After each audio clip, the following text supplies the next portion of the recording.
దేవుడి దగ్గర నుంచి మనలను దూరం చేయడానికి, దేవుడే తన బిడ్డలను తన చేతుల ద్వారానే శిక్షించడానికి,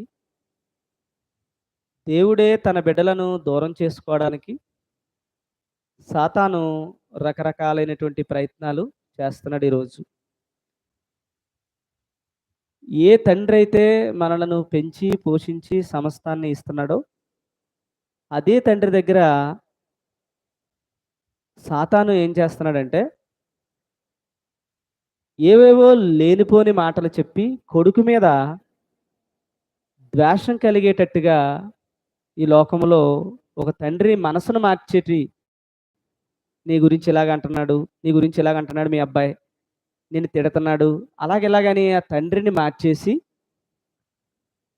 తన కొడుకు మీద ఆ తండ్రే శిక్షించేలా ఈ లోక సంబంధమైన తండ్రిని మార్చిన రీతిగా దేవుడే తన కన్న పిల్లలను దేవుడి చేత్తోనే శిక్షించేవారిగా సాతాను చేస్తున్నాడు అనమాట. ఇది మనం పసిగట్టగలిగితే చాలా ధన్యులం అవుతాం. పసిగట్టకపోతే దేవుని యొక్క ఉగ్రతకి మన అందరము కూడా బలైపోతాం. ఎలా అనంటే, ఈ ప్రయాణం ఆనాడు ఇశ్రాయేలీయులైనటువంటి దేవుని ప్రజలు ఐగుప్తు సామ్రాజ్యం నుంచి బయలుదేరి కనాను దేశం వెళ్ళాలన్నది దేవుని నిర్ణయం. ఫరో చక్రవర్తి లాంటి అత్యంత క్రూరమైనటువంటి ఆ ఐగుప్తు సామ్రాజ్యం నుంచి విడుదల చేసి అరణ్య మార్గమున ప్రయాణం చేసి వెళ్తున్నారు. చివరికి వీళ్ళు చేరుకోవలసిన మార్గం ఏంటంటే, వెళ్ళాల్సిన గమ్యం ఏంటంటే కనాను దేశం, పాలు తేనెలు ప్రవహించేటువంటి దేశం. ఇది దేనికి సాదృశ్యంగా ఉందంటే, మనిషి ప్రయాణం, మనిషి యొక్క జీవన విధానం అంతా కూడా ఒక మార్గం అయితే, ఆ మార్గం నిత్యత్వమా, ఆ మార్గం నరకమా అన్నది ఆనాడు ఇశ్రాయేలు ప్రజలైన కొంతమంది నరకానికి, కొంతమంది కనాను దేశానికి వెళ్ళిన రీతిగా మనం కూడా ఈ లోకములో నడుస్తున్న ఈ మార్గం దేనిని పోలి ఉందంటే ఇశ్రాయేలీల ప్రయాణాన్ని పోలి ఉంది.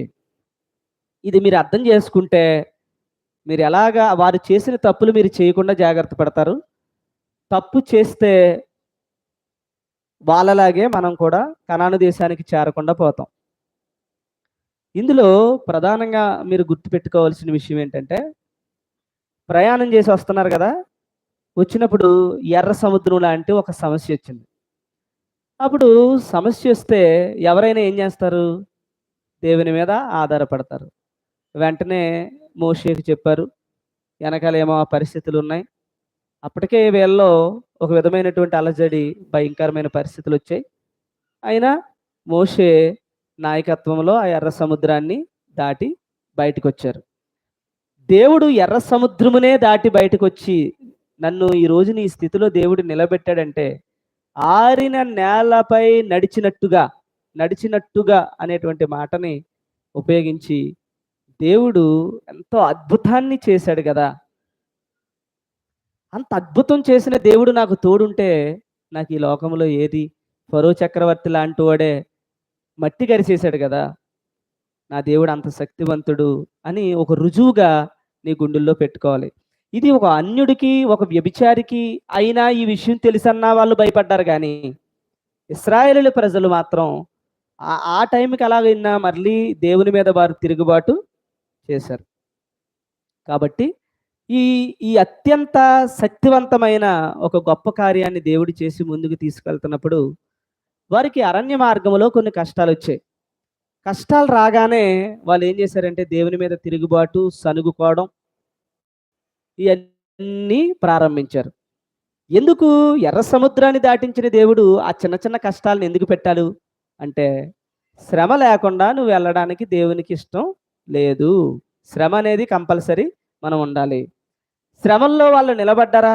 ఓర్పు సహనం వారికి లేని కారణంగా వాళ్ళు చాలామంది అక్కడ కొంతమంది శ్రమలలో నాశనం అయిపోయారు. జాగ్రత్తగా వినండి. శ్రమలో నాశనం అయిపోయారు అంటే వాళ్ళ ఇంటికి శ్రమ వస్తే దేవుని దూషించడం ప్రారంభించారు. భోజనాల దగ్గర దేవుణ్ణి దూషించడం ప్రారంభించారు. అరణ్య మార్గములో ప్రయాణంలో ఏదైనా యుద్ధం చేయాల్సిన పరిస్థితి వచ్చినప్పుడు దేవుణ్ణి దూషించడం ప్రారంభించారు. అన్ని విషయాలలో వారికి నష్టం జరుగుతున్న ప్రతి క్షణం దేవుణ్ణి దూషించటమే వారు ప్రారంభించారు. అందుకని వారి శిక్ష రెట్టింపైంది. అయినా వాళ్ళు వినలేని కారణంగా అరణ్యములోనే సంహరించబడ్డారని బైబిల్ మనకి చెప్తుంది. ఇలా వెళుతూ వెళుతూ ఉన్నటువంటి టైంలో అనేకమైన దేశాల్ని, అనేకమైనటువంటి జాతులను, అనేకమైనటువంటి గోత్రాలను దాటుకుంటూ వీళ్ళు వస్తూ ఉంటారు అన్నమాట. వస్తున్నప్పుడు దేవుడు తన శక్తితో ప్రతి జాతులను కూడా అనేక మందిని యుద్ధాలలో జయించి ముందుకెళ్ళేవారు. ఏమా యుద్ధాలు చేసుకుంటూ ముందుకెళ్ళేవారు. వీళ్ళు ఎక్కడికి వెళ్ళాలి? అల్టిమేట్గా కనాను దేశం వెళ్ళాలి. కనాను దేశం వెళ్ళాలంటే వీళ్ళు ఏం చేయాలి? మధ్యలో మరి యుద్ధాలు చేయాలి. యుద్ధం చేయాలంటే వీళ్ళ శక్తి సరిపోదు, దేవుని మీద ఆధారపడాలి. అలా ఆధారపడుతూ దేవుని మీద కష్టం వచ్చినప్పుడు సనుగుకుంటూ నాశనం అయిపోయిన వాళ్ళు కొంత, దేవుని మీద ఆధారపడి ముందుకెళ్ళిన వాళ్ళు కొంతమంది అలాగే వెళ్తూ ఉంటే, ఒకరోజు అలాగ కొన్ని దేశాలని కొన్ని ఆంటల్ని దాటుకుంటూ వస్తుంటే ఒక దేశంలోకి వచ్చేసరికి వీళ్ళనే మేము ఎదుర్కోలేము, ఇశ్రాయేల్ ప్రజలను ఎట్టి పరిస్థితుల్లో కూడా మేము ఎదుర్కోలేము, ఆయన శక్తి ముందు మేము సరిపోము, ఆ దేవుని శక్తి ముందు మేము సరిపోము, వాళ్ళని ఎట్టి పరిస్థితుల్లో మేము ఆపలేము, ఏదో ఒక రకంగా వీళ్ళనైతే నాశనం చేయాలి అనే ఆలోచనకు వచ్చారు. ఆ రాజు పేరే బాలాకు. ఏంటమ్మా ఆ రాజు పేరేంటి? బాలాకు అనేటువంటి రాజు. వాడు డైరెక్ట్గా మనం వెళ్ళి ఫైట్ చేయలేం కాబట్టి ఇండైరెక్ట్గా మనం వెళ్దాం. ఇండైరెక్ట్గా వెళ్దామంటే ఏం చేయాలంటే, ఆనాడు దేవుడిచ్చినటువంటి గొప్ప శక్తి ఏంటంటే సేవకుడికి బిలాముకి, ఆయన నోటంట నువ్వు బాగుంటావు అంటే నిన్ను వెంటనే బాగు చేసేవాడు, శపిస్తే శపించబడేవాడు. బిలాముకి దేవుడిచ్చిన వరం ఏంటంటే ఆయన నోటంట దీవిస్తే దీవించబడడం, శపిస్తే శపించబడడం అనే ఒక వరం దేవుడు సేవకుడికి ఇచ్చాడు. అందుకనే సేవకుడు శపించకూడదు, ఏడుస్తూ చెప్పకూడదు, బాధపడుతూ చెప్పకూడదు, కన్నీరు కార్చకూడదు. కన్నీరైనా దేవుని దగ్గర కన్నీరుతో మీరు బాగుండాలని కార్చాలి తప్ప మీరు చేసిన కష్టాన్ని బట్టి కన్నీరు కార్చకూడదు. సో అలా బిలాముకి దేవుడిచ్చినటువంటి గొప్ప శక్తి శపించటం, శపించబడతాం. ఎవరినైనా శపిస్తే శపించబడతాడు. అడి వెంటనే ఏది శపించాడో శాపమాడికి వచ్చేస్తుంది. ఏదైనా దీవించాడా దీవెన వచ్చేస్తుంది. అది బిలాముకు ఉండేటువంటి దేవుడిచ్చిన శక్తి. అలా అప్పుడు ఏం చేశాడంటే బాలాకు బిలాము దగ్గరికి వెళ్ళి, బిలాము శపించాలి, నాకు కావాల్సింది ఏంటి? శపించు చాలు. ఎప్పుడైతే శపించానో, నువ్వు శపించావో అందరూ నాశనం అయిపోతారు,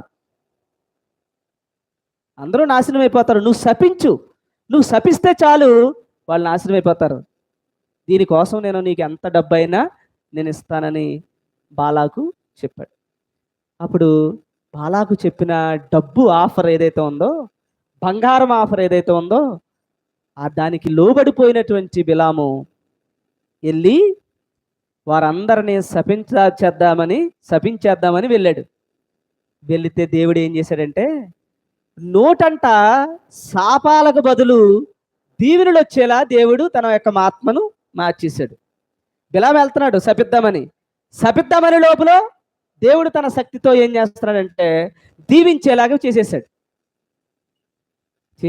అబ్బబ్బా కూడా వర్కౌట్ అవ్వట్లేదు, ఇశ్రాయేల్ ప్రజలను అందరినీ కూడా నాశనం చేస్తాక నా వల్ల అవుతలేదు. ఏంటి బిలాము నువ్వు ఎలా చేసావు? దేవుడే చేస్తున్నాడు, నేను కాదు అనుకున్న టైంలో ఒక సలహా ఇచ్చాడు.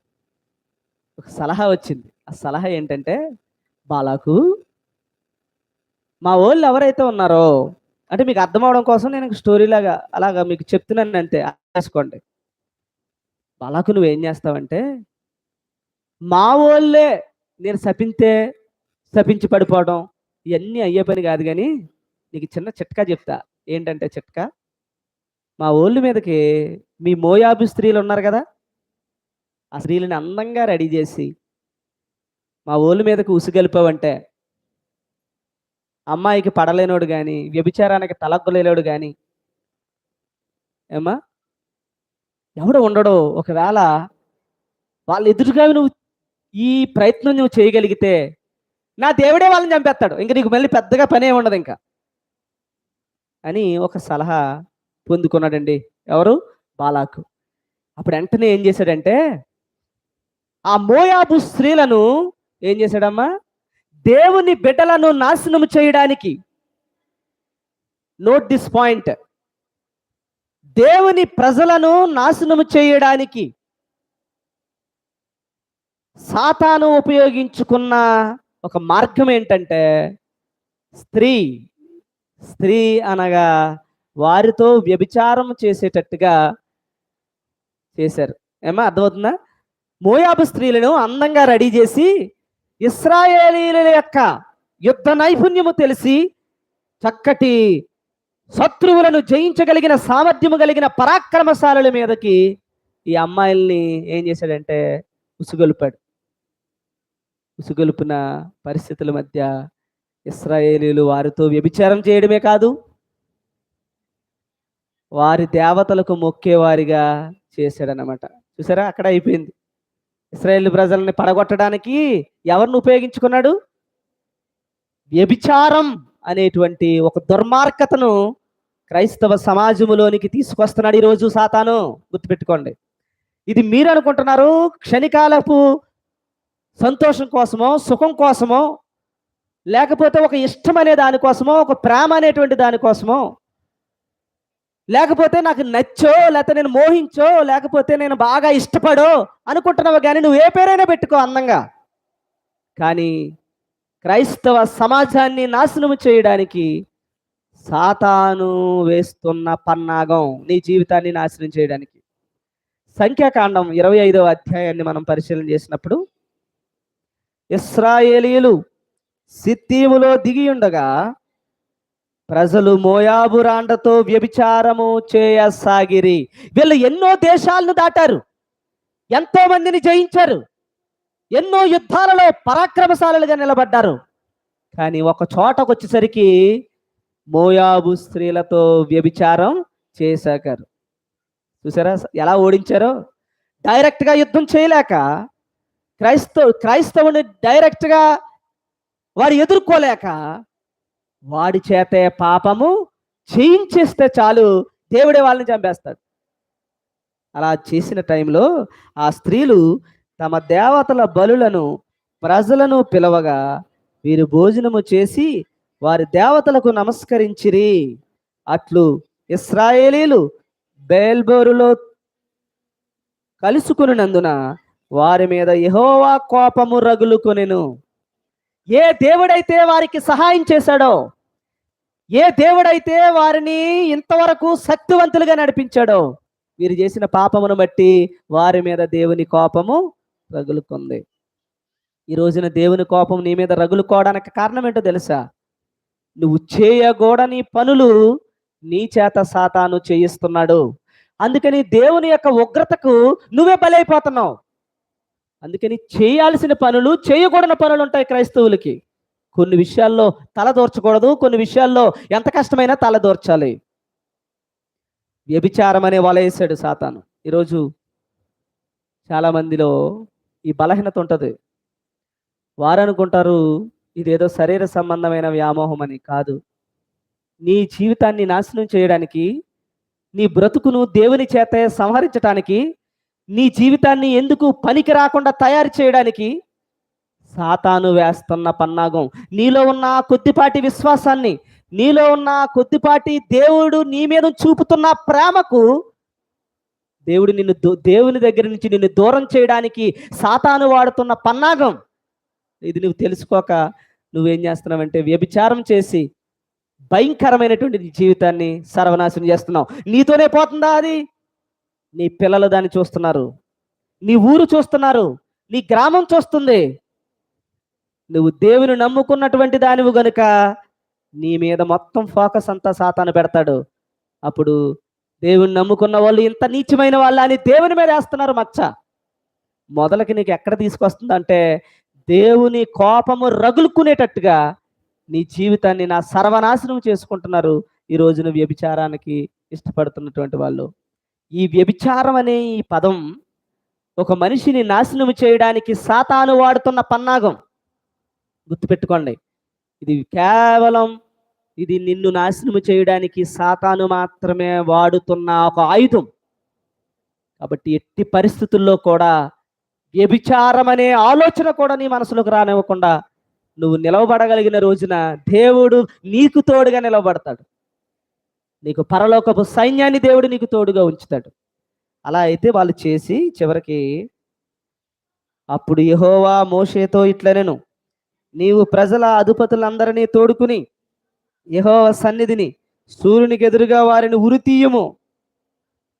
దేవుడే చూడండి శిక్ష వేస్తాడు. దేవుడే శిక్ష వేస్తున్నాడు. బాలాకు అనుకున్నటువంటిది నెరవేరిందా? చూసారండి ఎలా పన్నాగం పన్నాడో. బాలాకు రాజు వీళ్ళని ఎలాగైనా నాశనం చేయాలి, డైరెక్ట్గా నేను కొట్టలేను, అందుకని వ్యభిచారం చేద్దాం, వ్యభిచారం వీళ్ళ చేత చేయిద్దాం. దానికోసం మనం ఏం చేద్దాం, బిలాముకేమో డబ్బు ఎర చూపాడు, ఇశ్రాయేలుకేమో అమ్మాయిల్ని ఎర చూపాడు, వ్యభిచారాన్ని ఎర చూపాడు. అక్కడ బిలాముని డబ్బు నాశనం చేసింది, ఇక్కడేమో ఇశ్రాయేలుల ప్రజలను మోయాబు స్త్రీలు ద్వారా మోసం చేశాడు. ఈ రోజున నిన్ను నన్ను అందరినీ కూడా ఎలా మోసం చేస్తున్నాడో తెలుసా సాతాను? నీ బుద్ధిలోకి వస్తున్నాడు, నీ ఆలోచనలోకి వస్తున్నాడు. డైరెక్ట్గా నిన్ను అటాక్ చేస్తలేదు. అటాక్ చేయకుండా నీ బలహీనతలను తీసుకొస్తున్నాడు, అట్రాక్షన్స్ తీసుకొస్తున్నాడు, డబ్బు మీద ఆశ కలిగిస్తున్నాడు, వ్యభిచారం మీద ఆశ కలిగిస్తున్నాడు, మోసం మీద ఆశ కలిగిస్తున్నాడు. నీకు ఏవైతే నాశనం అయిపోతావో అవన్నీ నీకు ఎరగా చూపుతున్నాడు. ఎదుటి వారి గురించి కొండెములు చెప్పిస్తున్నాడు. చెప్తే సస్తావు. దేవుడు రగులుకుంటున్నాడు నీ మీద. వీడి గురించి నేను తప్పుగా మాట్లాడినా, వాడి గురించి తప్పుగా మాట్లాడినా, ఇంకొకటి గురించి కొండెములు చెప్పినా, ఇవన్నీ ఎవడు చేయించున్నాడు అనుకుంటున్నారు మీరు? దేవుని ప్రజలలో ఇలాంటి పనులు జరిగితే ఎవరు కోపడతారు అనుకుంటున్నారు? ఇవన్నీ ఎవరు చేయిస్తున్నాడు, ఎవరు కోపడుతున్నారు? ఇవన్నీ సాతాను చేయిస్తున్నాడు. దేవుడు నీ మీద కోపం చేస్తున్నాడు. ఎందుకంటే దేవుడే నీకు ముందు చెప్పాడు, ఇదిగో ఇలాంటివన్నీ వస్తాయి జాగ్రత్త అని నీకు 100కు 100 సార్లు చెప్తుంటే నువ్వు మాత్రం వాటిని లెక్క చేయట్లేదు. నీకు చెప్పకుండా, నీకు తెలియకుండా చేస్తున్నావా? ఇశ్రాయేల్ ప్రజలకి వ్యభిచారం చేయాలనే, చేయకూడదనే ఇంగిత జ్ఞానం వాళ్ళకి లేదండి. అయినా సరే వారు వ్యభిచారం చేశారు, సర్వనాశనం అయ్యారు. అలా ఇదిగో మోషే కన్నుల ఎదుటను ప్రత్యక్షపు గుడారము యొక్క ద్వారమునొద్ద ఏడ్చుచుండిన ఇశ్రాయేలుల సర్వ సమాజము యొక్క కన్నుల ఎదుటను ఇశ్రాయేలులో ఒకడు తన సహోదరుల యొద్దకు ఒక మిద్యాను స్త్రీని తోడుకుని వచ్చెను. ఈడు చూడండి ఎవరట స్త్రీ? మిద్యాను స్త్రీని తీసుకొచ్చాడట. ఆ మిద్యాను స్త్రీని తోడుకుని వచ్చెను. యాజకుడైన అహరోను మనవడును ఎలియాజరు కుమారుడునైన ఫినెహాసు అది చూచి సమాజము నుండి లేచి ఈటెను చేత పట్టుకుని పడక చోటికి ఆ ఇశ్రాయేలుని వెంబడి వెళ్ళి ఆ ఇద్దరిని, అనగా ఆ ఇశ్రాయేలీయుని ఆ స్త్రీని కడుపులో గొండ దూసిపోవునట్లు పొడిచెను. దేంతో పొడిచాడమ్మా? ఈటెతో పొడిచాడట ఇద్దరిని. ఎవరు? ఫినెహాస్. వ్యభిచారం, మిద్యాను స్త్రీతో చేస్తున్న వ్యభిచారమును దేవుని యొక్క సేవకుడు ఫినెహాసు లేచి ఆ ఈటెతో ఇద్దరికి ఒకేసారి భూమిలోకి దిగినట్టుగా వారిద్దరిని దేవుడు సంహరించాడు ఫినెహాసు ద్వారా. అలా సంహరించిన తర్వాత అప్పుడు ఇశ్రాయేలులో నుండి తెగులు నిలిచిపోయింది. దాంతోపాటు ఏమైపోయిందంటే ఆ ఊరంతా, ప్రజలంతా ఇలా చేసినటువంటి వ్యభిచారమును బట్టి ఊరంతా తెగుళ్ళు వచ్చేసాయి. ఎంత భయంకరమైన పాపం చేశారండి.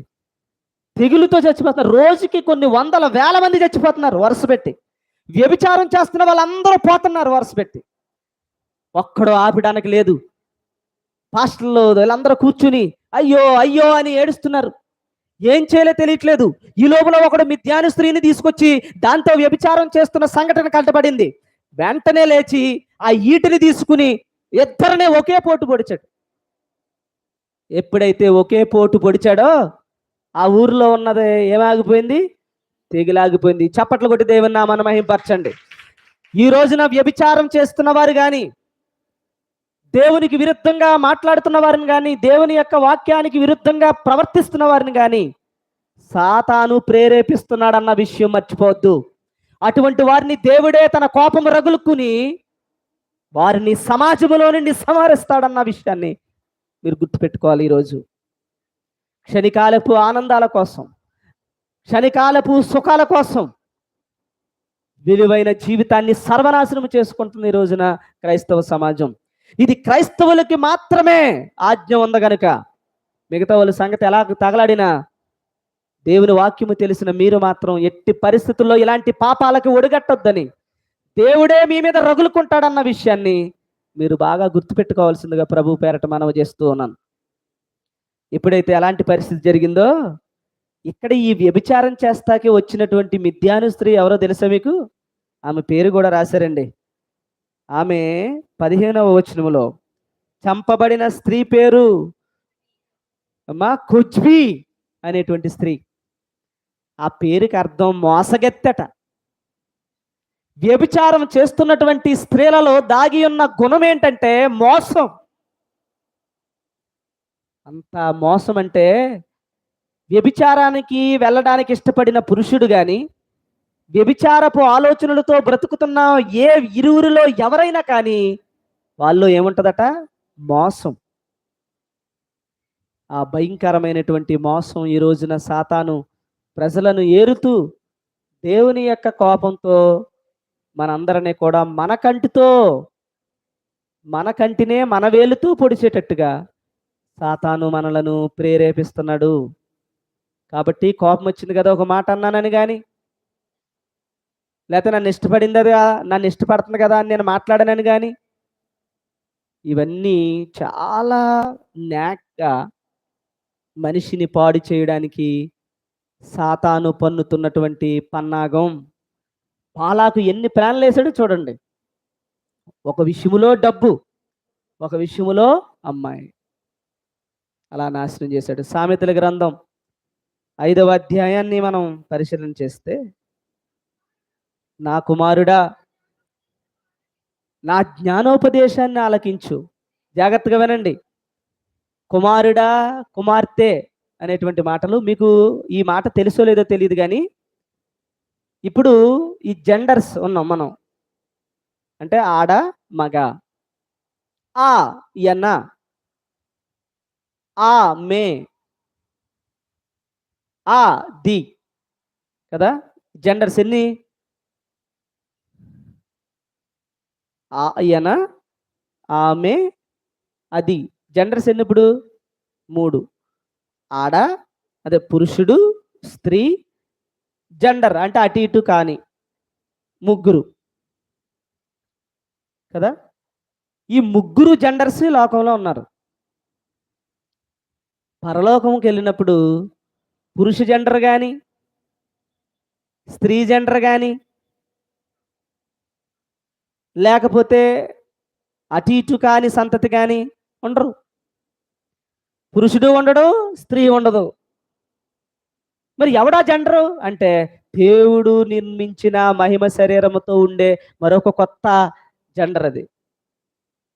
అప్పుడు పురుషుడు లేడు, స్త్రీ లేదు. ఇప్పుడంటే పురుషుడు, స్త్రీ అనే ఈ రెండింటి మధ్య పిల్లలను, పునరుత్పత్తికి సంబంధించిన బిడ్డలను కనడం అనే విషయం దగ్గర జెండర్స్ ఏర్పడ్డాయి. కానీ దేవుని దగ్గరికి వచ్చేసరికి జెండర్స్ ఏమీ ఉండవు. ఈ 3 కంటే అతీతమైన మరొక జెండర్ రాబోతుంది. అదే పరలోక రాజ్యములో నువ్వు నేను అనుభవించే జెండర్. అక్కడ పిల్లలకనే పని ఉండదు. ఈ పరిపూర్ణమైన ఈ దశలోకి నువ్వు రావాలంటే బట్టలు ఉతుక్కునే రోజు కానీ, అన్నం తిని ఈ అడ్డమైనటువంటి చెత్త చెదారం అంటా ఉండే శరీరం కాదది. మహిమ శరీరం కదా.